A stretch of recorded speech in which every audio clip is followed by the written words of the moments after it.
Good morning, everybody. Hope everybody had a really amazing weekend today. I'm just going to pin myself here, and then we are going to get into some reading, which is really exciting after a weekend of, well, I've been reading over the weekend. Hopefully you have too. But if you have not had a lot of time for reading, then obviously this is when we have our time for reading, which is a great way to do some reading if you are not. If you're very busy, you don't have a lot of time for reading.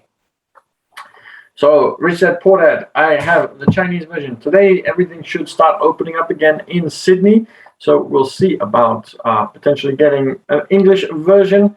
But in the meantime, we still have a good book that we're reading, and we might continue that for a while because it is a really amazing book. The Art of Thinking Clearly. The Secrets of Perfect Decision-Making is the way that it's described. And there are short little chapters that describe all sorts of interesting things. How we trick ourselves and how we make errors in our thinking sometimes.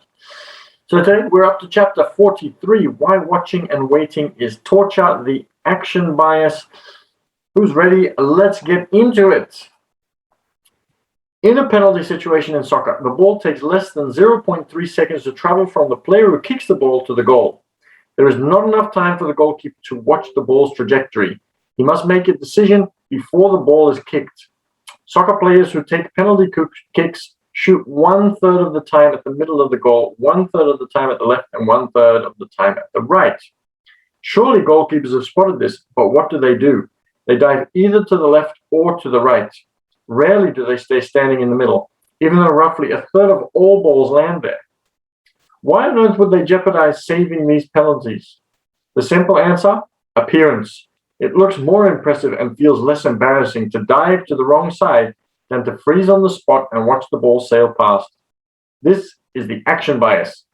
Look active even if it achieves nothing. That reminds me of the Dilbert cartoons where one of them is always running around, oh, busy, phone on their head, even though they're not really busy, but they want to appear busy. This study comes from Israel researcher Michael Bar-Eli, who evaluated hundreds of penalty shootouts, but not just goalkeepers fall victim to the action bias. Suppose a group of youths exit a nightclub and begins to argue, shouting at each other and gesturing wildly. The situation is close to escalating into an all-out brawl. The police officers in the area, some young, some more senior, hold back, monitor the scene from a distance, and intervene only when the first casualties appear. If no experienced officers are involved, the situation often ends differently. Young, overzealous officers succumb to the action bias and dive in immediately. Study has revealed that later intervention, thanks to the calming presence of senior officers, results in fewer casualties. The action bias is accentuated when a situation is new or unclear. When starting out, many investors act like the young, gung-ho police officers outside the nightclub. They can't yet judge the stock market, so they compensate with a sort of hyperactivity. Of course, this is a waste of time. As Charlie Munger sums up his approach to investing, we've got discipline in avoiding just doing any damn thing just because you can't stand inactivity. I used to have a talk to a couple of people, and I used to talk about the fact that there is no shame in silence. And it's interesting because sometimes we feel that when we're sitting together with somebody, and if they're not speaking, that we have to say something. Even though you could very comfortably sit with somebody and say nothing for a while and just attune to each other's body languages. You could just take the time to appreciate them. You could just take the time to sit there. But we feel this urge, we feel this need that there can't be any vacuums, that there can't be any empty spaces. And so we feel that we have to say something. It's really interesting. The action bias exists even in the most educated circles. If a patient's illness cannot yet be diagnosed with certainty and doctors must choose between intervening, prescribing something, or waiting and seeing, they are prone to taking action. Such decisions have nothing to do with profiteering, but rather with the human tendency to want to do anything but sit and wait in the face of uncertainty. Also, as the patient, very often we feel that the doctor isn't their doing job if they don't do something. So sometimes they'll just make something up just to be able to give you the feeling, the reassuring feeling that they are doing something rather than doing nothing, even though they're not really sure or they're not really sure what to do. So what accounts for this tendency? In our old hunter-gatherer environment, which stood us quite well, action trumped reflection. Lightning-fast reactions were essential to survival. Deliberation could be fatal. When our ancestors saw a silhouette appear at the edge of the forest, something that looked like a saber-toothed tiger, they did not take a pew to muse over what it might be. They hit the road and fast. We are the descendants of these quick responders. Back then, it was better to run away once too often. And it was the quick responders that survived, it was the ones that weren't quick responders that didn't survive. So we've learned that quick response is the best solution because we've figured out that that's how we came to be and survived and existed. However, our world today is different. It rewards reflection, even though our instincts may suggest otherwise. Although we now value contemplation more highly, outright inaction remains a cardinal sin.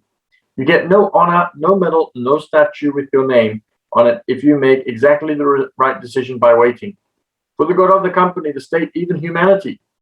On the other hand, if you demonstrate decisiveness and quick judgment and the situation improves, though sometimes it might even just perhaps be coincidentally, it's quite possible your boss or even the mayor will shake your hand. Society at large still prefers rash action to a sensible wait-and-see strategy. That is very, very interesting, yes. In conclusion, and I definitely agree with it too, in new or shaky circumstances, we feel compelled to do something, anything. Afterward, we feel better, even if we have made things worse by acting too quickly or too often. So, though it might not merit a parade in your honor, if a situation is unclear, hold back until you can assess your options.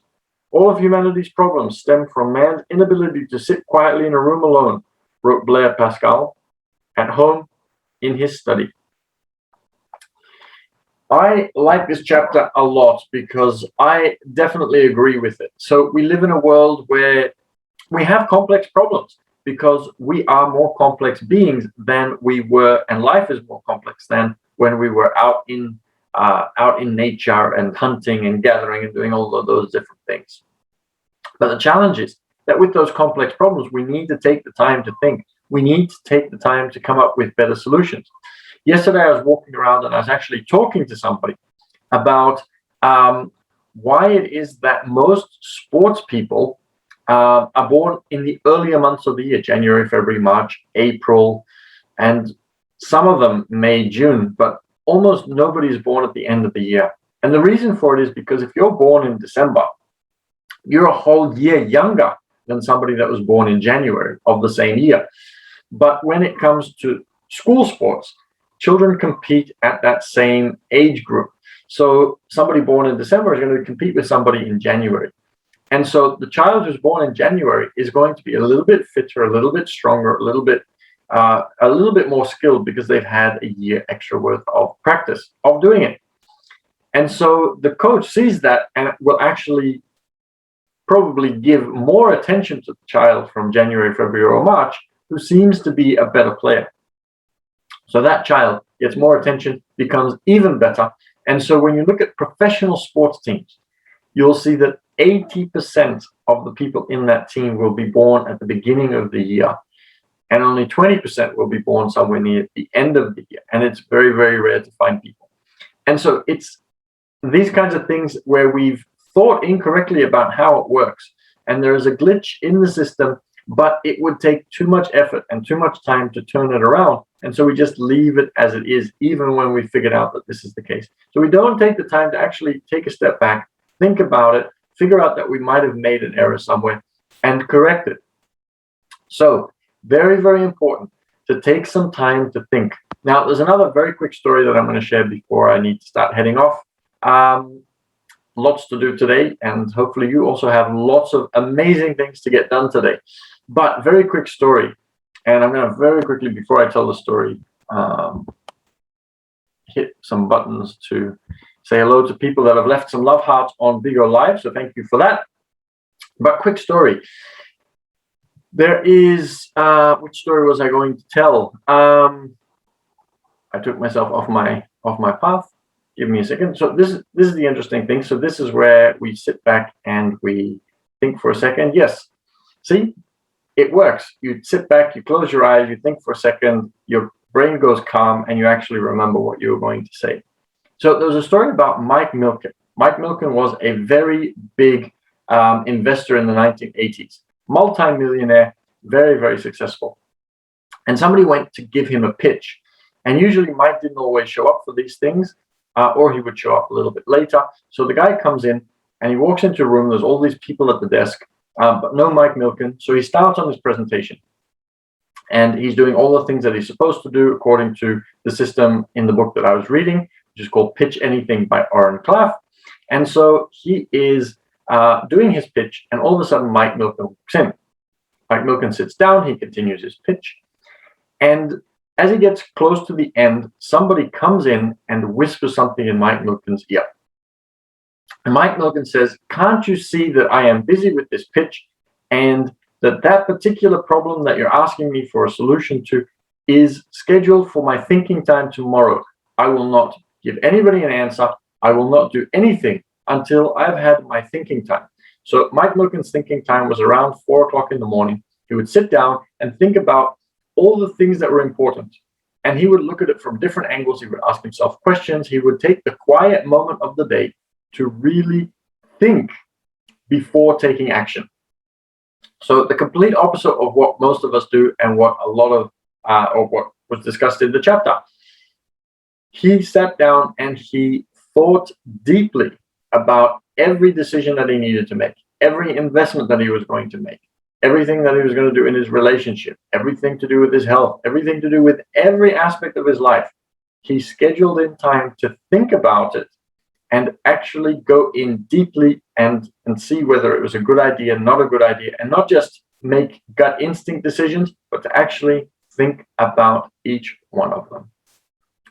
So that's a quick little interesting story that I'm sure you probably will be able to put a lot of time and effort into thinking about yourself, whether you want to implement something like that and whether that is something good. Based on this chapter, absolutely it is. So that was the action bias. And that was really interesting how we went very deeply into that one.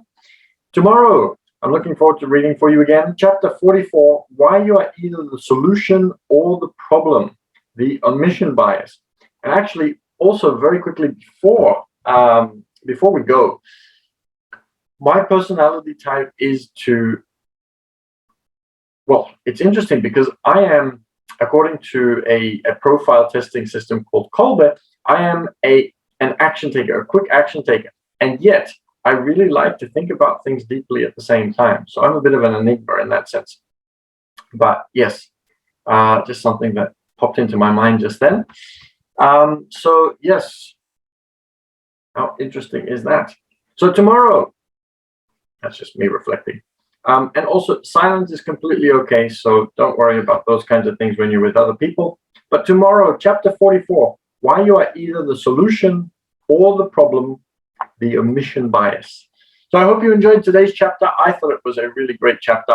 I am hoping to see you again tomorrow for another reading with Menno. We're going to have a look at chapter 44. Have a great day till then, and I will see you soon.